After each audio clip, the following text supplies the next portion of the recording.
नमस्कार, स्वागत है study with Ravi YouTube channel में। आज देखते हैं रीतिकाल से महत्वपूर्ण प्रश्न। और ये प्रश्न TGT, PGT, LT grade, DSSB सभी परीक्षाओं के लिए महत्वपूर्ण होंगे। तो प्लीज़ वीडियो को पूरा देखें। चैनल को सब्सक्राइब ना किया हो तो चैनल को सब्सक्राइब जरूर कर लें। तो पहला प्रश्न है, केशवदास का अलंकार पर आधारित ग्रंथ कौन सा है? इसका सही उत्तर है ऑप्शन नंबर डी, कविप्रिया। केशवदास का अलंकार पर आधारित ग्रंथ कविप्रिया है। शेष रचनाएं हैं विज्ञान गीता, रतन वावनी और रसिक प्रिया। ये महत्वपूर्ण इनकी रचनाएं हैं। अगला प्रश्न है, निम्नलिखित रचनाओं के उनके रचनाकारों के साथ सम्मिलित कीजिए। इसका सही उत्तर है काव्य प्रकाश चिंतामणि की रचना है, और रसराज ये मतीराम की, रसविलास ये देव की रचना है, और रस सारांश ये भिखारी दास की रचना है। तो काव्य प्रकाश रचना के लेखक हैं चिंतामणि,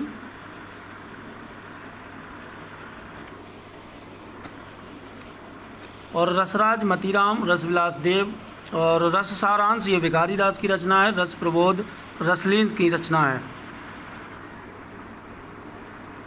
अगला प्रश्न है, मेरी वह वादा हरो दोहा निम्न में से किस कवि का है? तो ये बिहारी का है।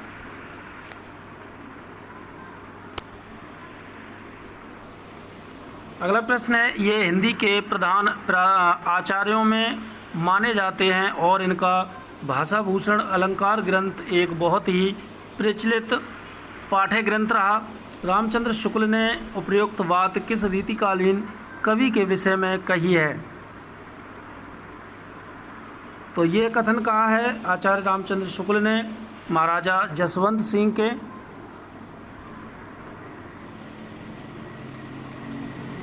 जसवंत सिंह की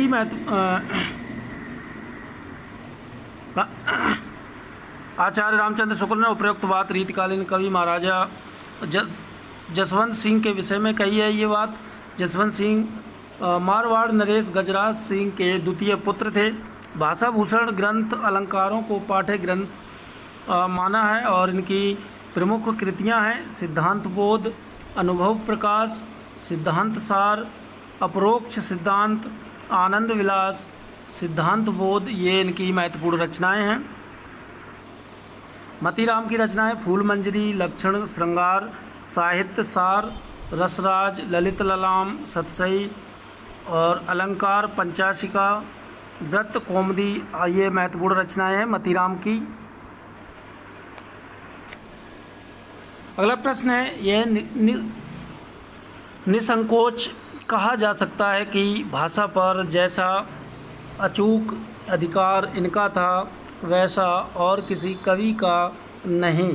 आचार्य रामचंद्र शुक्ल का यह कथन किस कवि के संबंध में है?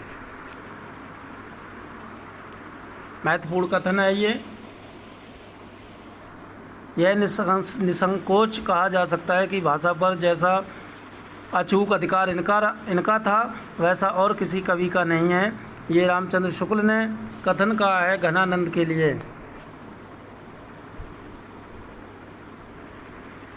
अगला प्रश्न है, विज्ञान गीता के रचयिता कौन है?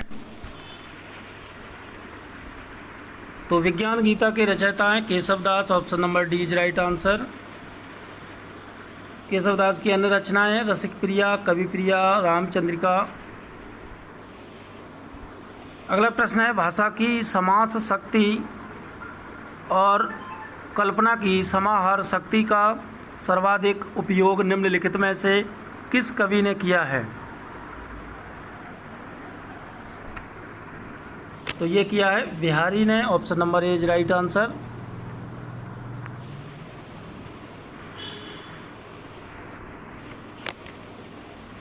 भाषा की समाज शक्ति और कल्पना की समाहार शक्ति का सर्वाधिक उपयोग रीति सिद्ध कवि बिहारी लाल ने किया है। बिहारी ने 719 दोहों का एकमात्र ग्रंथ बिहारी सतसई की रचना की। और चिंतामणि तथा भूषण दोनों ही रीतिबद्ध कवि हैं, चिंतामणि और घनानंद। चिंतामणि और भूषण ये क्या हैं, रीतिबद्ध कवि हैं। घनानंद जो हैं वो रीति मुक्त कवि हैं। अगला प्रश्न है, लोगन कवित्व की वो खेल करी जानो है, इस काव्य पंक्ति के रचयिता कौन हैं?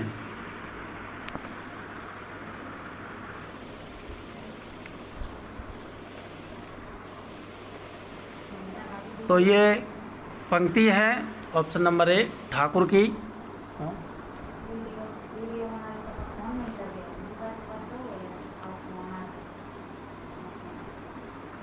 अगला प्रश्न है, इनमें से कौन सा जोड़ा सही है? चिंतामणि, काव्य प्रकाश, मतीराम, रस रहस्य, भूषण, अंगदर्पण या रसलीन शिवा बावने। तो इनमें से जो सही है वो है ऑप्शन नंबर ए काव्य प्रकाश, ये चिंतामणि की रचना है। रस रहस्य ये गलत है, ये रस मतीराम की नहीं, रसलीन की रचना है रस रहस्य। और रसलीन ये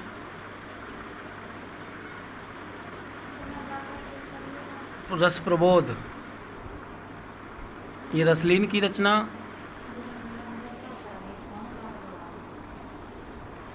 अगला प्रश्न है, रीति काल में किस रस की प्रधानता काव्य में रही है? तो इसका सही उत्तर है ऑप्शन नंबर ए श्रृंगार में।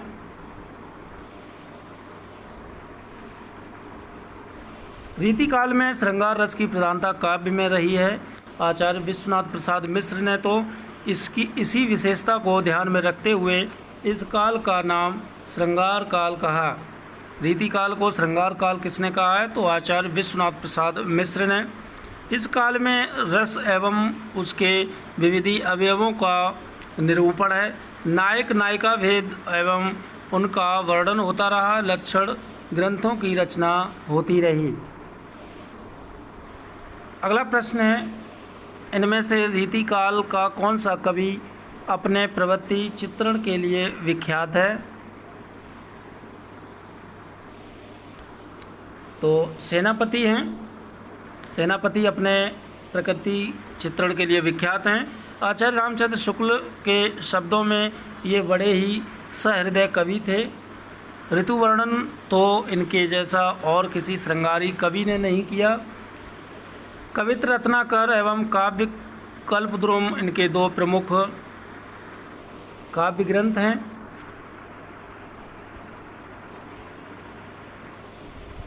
अगला प्रश्न है, इनमें से कौन सी कृति केशवदास की नहीं है? तो इसका सही उत्तर है अनेकार्थ मंजरी, ये नंददास की रचना है।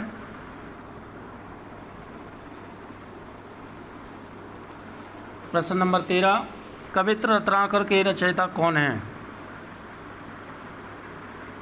तो कवित्र रत्नाकर के रचयिता हैं सेनापति।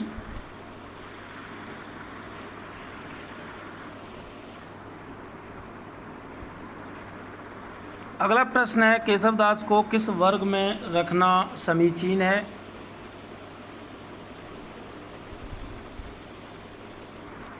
इसका सही उत्तर है रीतिबद्ध कवि में। केशवदास को रीतिबद्ध कवि वर्ग में रखना समीचीन है। डॉक्टर नगेंद्र ने रचनाकार व्यक्तित्व की समृद्धि की दृष्टि से केशवदास का जो समय माना है वो 1555 से 1617 को रीति काल का प्रवर्तक भी माना है। और आचार्य विश्वनाथ प्रसाद ने हिंदी साहित्य का अतीत में रीति काल को श्रृंगार काल की संज्ञा से अभिहित किया और केशवदास को रीतिबद्ध कवियों की श्रेणी में शीर्ष पर रखा है। अगला प्रश्न है, शिवा बावनी के रचयिता का नाम है? तो शिवा बावनी ये भूषण की रचना है।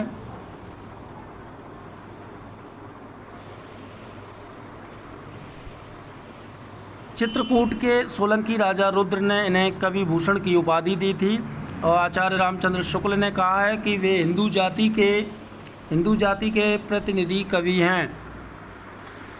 ये कथन है आचार्य रामचंद्र शुक्ल का कि भूषण हिंदू जाति के प्रतिनिधि कवि हैं। इनकी प्रमुख रचनाएं शिवराज भूषण 1673 ईस्वी, सेवा बावनी, छत्रसाल दशक। अगला प्रश्न है निम्नलिखित कवियों के जीवन काल का सही आरोही क्रम क्या है। तो आरोही क्रम सही है बिहारी, भूषण, मतीराम, देव।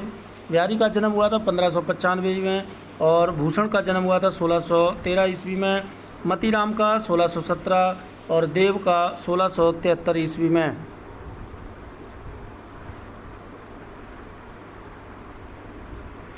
अगला प्रश्न है निम्नलिखित रचनाकारों में से ललित ललाम के रचनाकार हैं।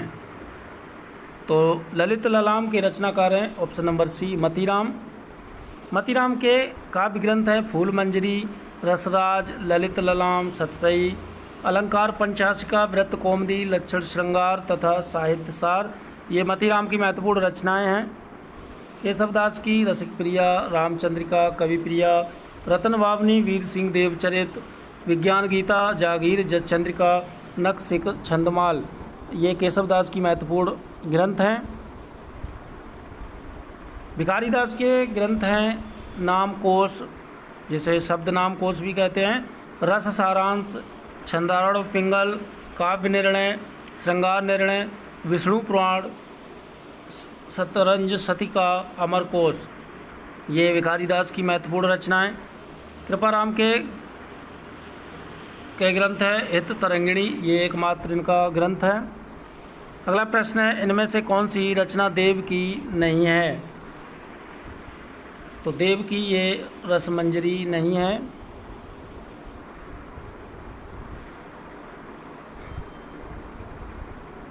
देव की रचनाएं हैं भावविलास, अष्टयाम, भवानी विलास, रस रत्नाकर, कुशल विलास, देवचरित, प्रेम चंद्रिका, जाति विलास, रस विलास, शब्दया, काव्य रसायन, सुख सागर तरंग, देव माया प्रपंच, देव शतक, सुजान विनोद और प्रेम तरंग। ये महत्वपूर्ण रचनाएं हैं देव की। अगला प्रश्न है इनमें से कौन सी रचना सेनापति की है। तो सेनापति की रचना है कवित्र रत्नाकर। कविकुल कल्पतरु ये चिंतामणि की रचना है। श्रृंगार निर्णय ये भिखारीदास की रचना है। अगला प्रश्न है भाषा भूषण ग्रंथ के रचयिता कौन थे। तो महाराज जसवंत सिंह। अगला प्रश्न है इनमें से कवि घनानंद से संबंधित कौन सा कथन सही नहीं है। उनकी कविता तत्कालीन दरबारी कवियों से सर्वथा भिन्न थी, ये सही है। वे प्रेम की पीर के कवि थे, ये भी सही है। विरोधाभास उनका अत्यंत प्रिय अलंकार था, ये भी सही है। ये ऑप्शन नंबर सी भाषा की अविधा शक्ति का सुंदर प्रयोग उन्होंने किया अपने काव्य में, ये गलत है।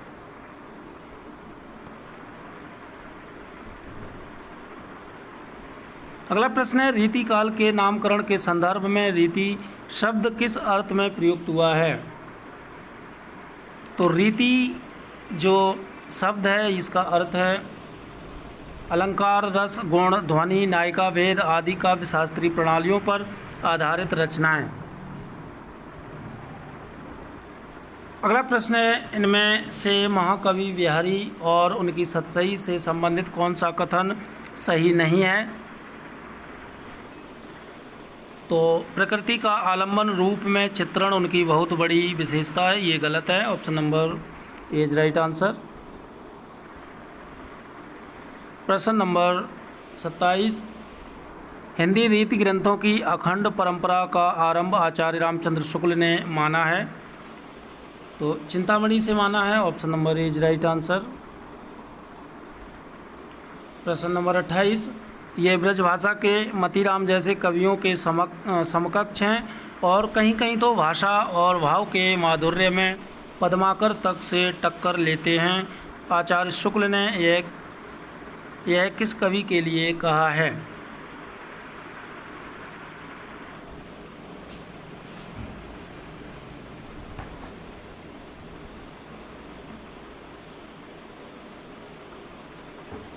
तो ये कहा है option number A Beni Praveen के लिए। ये ब्रजभाषा के मतीराम जैसे कवियों के समकक्ष और कहीं कहीं तो भाषा और भाव के माधुर्य में पद्माकर तक से टक्कर लेते हैं, ये बेनी प्रवीण के लिए कहा है। अगला कथन है, इम्पोर्टेंट कथन है, इनकी सी विशुद्ध सरस और शक्तिशालिनी ब्रजभाषा लिखने में और कोई कवि समर्थ नहीं हुआ। विशुद्धता के साथ प्रौढ़ता और माधुर्य भी अपूर्व हुआ।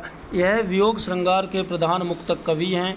आचार्य रामचंद्र शुक्ल का उक्त कथन किस कवि के विषय में है? महत्वपूर्ण है, तो ये घनानंद के विषय में है। अगला प्रश्न है, देव माने जाते हैं।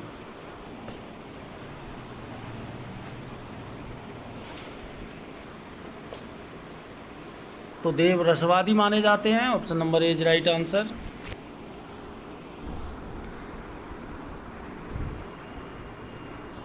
देव रसवादी आचार्य माने जाते हैं। इनका वास्तविक नाम था देवदत्त और इनका जन्म इटावा में हुआ था 1673 ईस्वी में।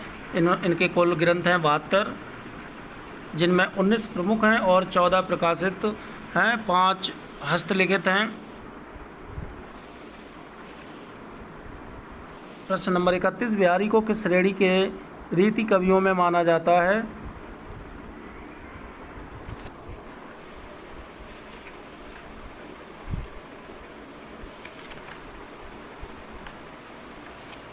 तो इसका सही उत्तर है ऑप्शन नंबर सी, रीति सिद्ध कवियों में माना जाता है।